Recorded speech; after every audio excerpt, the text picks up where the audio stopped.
अगर आपको भी भारत और बांग्लादेश के बीच खेला गया चैंपियंस ट्रॉफी का दूसरा मुकाबला पसंद आया हो तो इस वीडियो को दिल से एक लाइक जरूर करें। दोस्तों, आईसीसी चैंपियंस ट्रॉफी 2025 का दूसरा और अब तक का सबसे रोमांचक सांसों को रोक देने वाला महामुकाबला आज क्रिकेट इतिहास की दो बड़ी टीमें भारत और बांग्लादेश के बीच दुबई इंटरनेशनल स्टेडियम दुबई में खेला गया। ऐसे में मुकाबले की शुरुआत हुई बांग्लादेश के टॉस जीतने को लेकर। जी हां, आज के इस रोंगटे खड़े कर देने वाले महामुकाबले में कप्तान नजमुल हुसैन शांतो ने टॉस जीता और पहले बल्लेबाजी करने का फैसला किया और विपक्षी टीम भारत को गेंदबाजी के लिए आमंत्रित किया था। फिर मुकाबला शुरू हुआ। रनों की बारिश करने के इरादे से बांग्लादेश की ओर से तंजिद हसन और सौम्य सरकार ओपनिंग बल्लेबाजी करने के लिए मैदान में उतरे। दोस्तों, इन दोनों ही बल्लेबाजों के कंधों पर इस महामुकाबले में अपनी टीम को एक विस्फोटक ओपनिंग शुरुआत दिलाने की बड़ी जिम्मेदारी थी। लेकिन दोस्तों, भारत के खिलाफ इस महामुकाबले में बांग्लादेश की शुरुआत काफी खराब रही। जी हां, और पहला ओवर लेकर आए तूफानी गेंदबाज मोहम्मद शमी ने ओवर की छठी गेंद पर ही सौम्या सरकार को विकेट कीपर केएल राहुल के हाथों कैच आउट करवाते हुए बांग्लादेश को पहला झटका दे दिया। आपको बता दें, सौम्या सरकार आज अपना खाता भी नहीं खोल सके। फिर 3 नंबर पर बल्लेबाजी करने मैदान में उतरे बांग्लादेशी कप्तान नजमुल हुसैन शांतो। लेकिन दोस्तों, भारत की तेज तर्रार गेंदबाजी के सामने वह जैसे आए वैसे ही अगले ओवर की चौथी गेंद पर विराट कोहली को एक आसान सा कैच थमाकर अपना विकेट गवा बैठे। आपको बता दें, हर्षित राणा ने नजमुल हुसैन शांतो को बिना खाता खोले पवेलियन का रास्ता दिखाया। ऐसे में दोस्तों, 3 ओवर के भीतर ही 2 बड़े बल्लेबाज पवेलियन लौट जाने के बाद अब बांग्लादेश की ओर से मैदान में उतरे मेहदी हसन। फिर यहां से मेहदी हसन और तंजिद हसन के बीच कुछ देर तक तो बेहतरीन साझेदारी देखने को मिली, लेकिन मैच के 7वें ओवर में एक बार फिर मोहम्मद शमी ने अपना जादू बिखेर दिया। जी हां,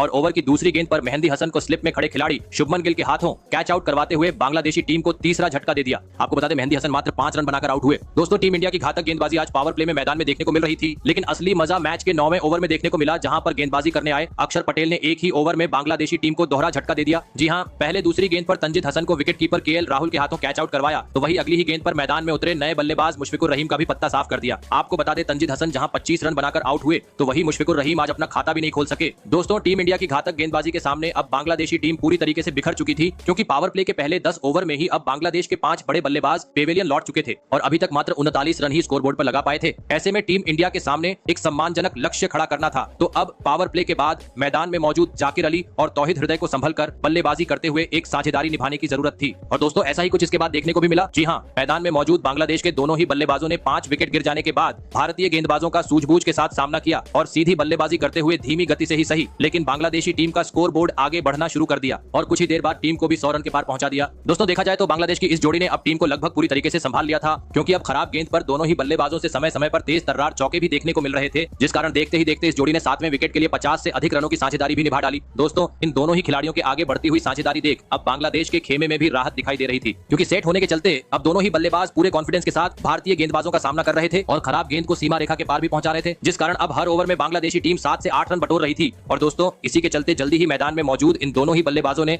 भारत के खिलाफ इस महामुकाबले में अपना महत्वपूर्ण 50 जड़ दिया। और दोस्तों, जैसे ही 50 पूरा हुआ, दोनों ही बल्लेबाजों ने अपने खेलने का अंदाज ही पलट दिया। जी हां, 50 होते ही दोनों ही बल्लेबाजों ने भारतीय गेंदबाजों के खिलाफ आतंक मचा डाला और दुबई के इस खूबसूरत मैदान पर कभी चौका तो कभी छक्का जड़ते हुए तूफानी गति से बांग्लादेशी टीम का स्कोरबोर्ड आगे बढ़ना शुरू कर दिया। दोस्तों, एक वक्त पूरी तरीके से दबाव में आ चुकी बांग्लादेशी टीम से भारत के खिलाफ आज गजब का पलटवार मैदान पर अब देखने को मिल रहा था, क्योंकि अब बांग्लादेशी बल्लेबाज स्पिनर रहो या तेज गेंदबाज हर किसी को सीमा रेखा के पार भेज रहे थे, जिस कारण भारतीय कप्तान रोहित शर्मा के चेहरे पर टेंशन अब साफ दिखाई देने लगी थी, क्योंकि इन दोनों ही खिलाड़ियों ने अपने साझेदारी को अब 150 रन के पार पहुंचा दिया था। ऐसे में मुकाबले में वापसी करनी थी, तो किसी भी हाल में अब इस जोड़ी को तोड़ना जरूरी हो चुका था। और दोस्तों, आखिरकार एक बार फिर ये काम करके दिखाया। मैच का 45वां ओवर लेकर आए मोहम्मद शमी ने, जिन्होंने ओवर की चौथी गेंद पर जाकिर अली को विराट कोहली के हाथों कैच आउट करवाते हुए बांग्लादेशी टीम को छठा झटका दे दिया। आपको बता दें, जाकिर अली 68 रन की शानदार पारी खेल आउट हुए। फिर अब बांग्लादेश की ओर से मैदान में उतरे रिशाद हुसैन और आते ही उन्होंने गेंदबाजी करने आए अक्षर पटेल पर ढाबा बोल दिया और आतिशी अंदाज में एक जोरदार चौका और 2 आसमानी छक्के चढ़ते हुए इस ओवर में 20 रन बटोर डाले। लेकिन दोस्तों, एक अच्छी शुरुआत मिलने के बावजूद वह अपने पारी को ज्यादा वक्त इसके बाद आगे नहीं बढ़ा पाए और अगले ओवर में हर्षित राणा की गेंद पर हार्दिक पांड्या को एक आसान सा कैच देकर 18 रन की पारी खेल पवेलियन चलते बने। साथ ही इसके बाद मैदान में उतरे तंजीम हसन भी अगले ओवर में बोल्ड होते हुए पवेलियन लौट गए,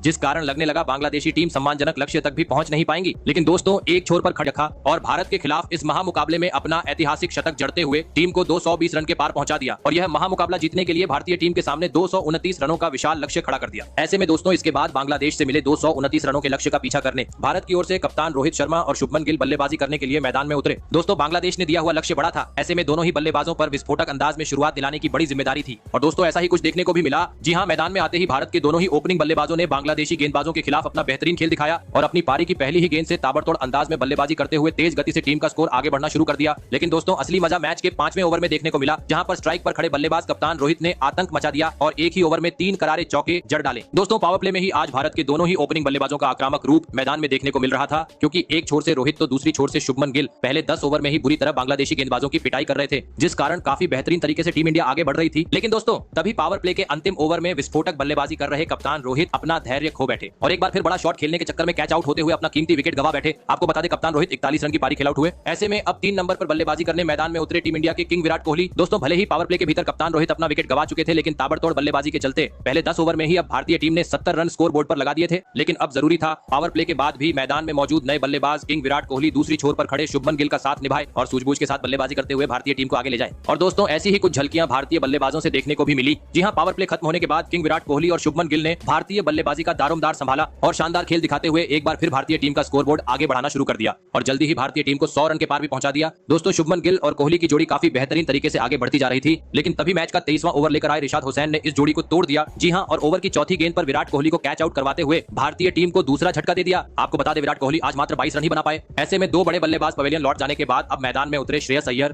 दोस्तों भले ही टीम इंडिया अपने 2 बड़े बल्लेबाजों को गवा चुकी थी, लेकिन एक छोर पर खड़े ओपनिंग बल्लेबाज शुभमन गिल ने अपना बेहतरीन खेल जारी रखा और बांग्लादेश के खिलाफ अपना धमाकेदार 50 जड़ दिया। लेकिन दोस्तों दूसरी छोर से विकेट गिरने का सिलसिला रुकने का नाम नहीं ले रहा था। जी हां, क्योंकि कुछ ही देर बाद मैदान में उतरे नए बल्लेबाज श्रेयस अय्यर भी खराब शॉट खेलते हुए महज 15 रन बनाकर अब पवेलियन लौट चुके थे। वहीं इसके बाद मैदान में उतरे अक्षर पटेल भी जैसे आए वैसे ही पवेलियन लौट गए, जिस कारण लगने लगा अब मुकाबले में रोमांच बढ़ेगा। लेकिन दोस्तों इसके बाद मैदान में उतरे केएल राहुल ने दूसरी छोर पर खड़े शुभमन गिल का काफी बेहतरीन साथ निभाया और शानदार बल्लेबाजी करते हुए भारतीय टीम को 200 रन के पार पहुंचा दिया। और दोस्तों इसी बीच कुछ देर बाद शुभमन गिल ने बांग्लादेश के खिलाफ अपना ऐतिहासिक शतक जड़ते हुए टीम इंडिया को 6 विकेट से एक धमाकेदार जीत दिला दी। तो दोस्तों शुभमन गिल का ऐतिहासिक शतक पर अपनी राय कमेंट बॉक्स में जरूर दीजिएगा और साथ ही बताएगा कि कैसी लगी आपको हमारी यह वीडियो। धन्यवाद।